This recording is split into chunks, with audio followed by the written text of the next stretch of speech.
With all these things being released, you can't help but ask questions like, is Copilot good enough to replace me? Will my skills become obsolete because of Copilot? Is Copilot gonna replace my job? You have every reason to wonder about all of these things. After all, I read a Harvard Business Review where a company is letting go of 42% of its 130,000 people by 2030 due to the innovation of AI and automation. The future job landscape has always been changing, but now with the innovations with generative AI, it feels all too real. So let's talk about it.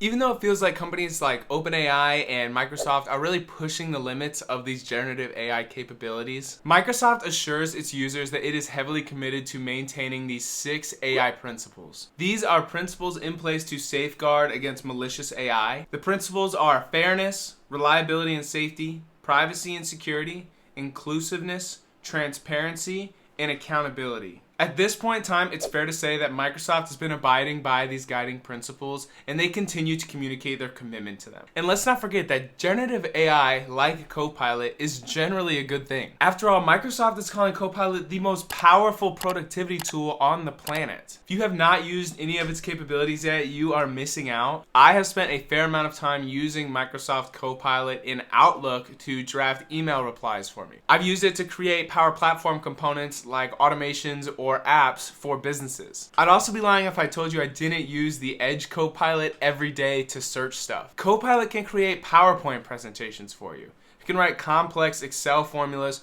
or create pivot tables. You can use it to tell sales teams a briefing on their meeting agendas for the day.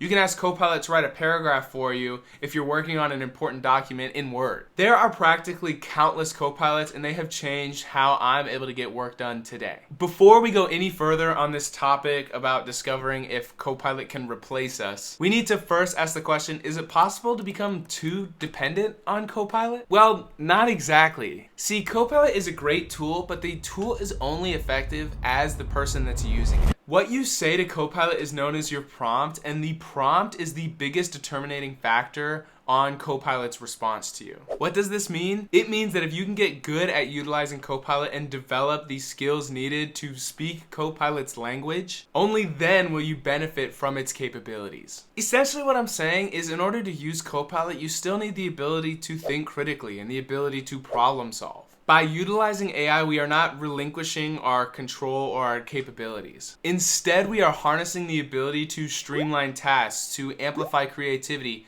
and to facilitate better problem solving. Think about this. Back in the day, pre-search engines, it took a ton of time to research and learn something new. Since the introductions of search engines, these old ways of researching have pretty much become obsolete. I will be a personal testimony to the fact that I depend pretty heavily on search engines to learn things. But is that really a bad thing? No, of course not. Copilot's use aligns with the history of adopting tools to improve efficiency, freeing up human energy to focus on higher order thinking, creativity, and innovation. Copilot encourages us to evolve alongside technology, leveraging its strengths while maintaining our autonomy and critical thinking. Which means Copilot is going to change your job, but it's not going to replace it. I mean, Copilot is even named in a way to suggest that it is built to work alongside you and not to replace you. It's not called autopilot, it's called Copilot. You can now sleep easy tonight knowing that the end of the road is far off, but just know that generative AI is not going anywhere. As AI grows and grows, Microsoft is going to continue to push the boundaries of the capabilities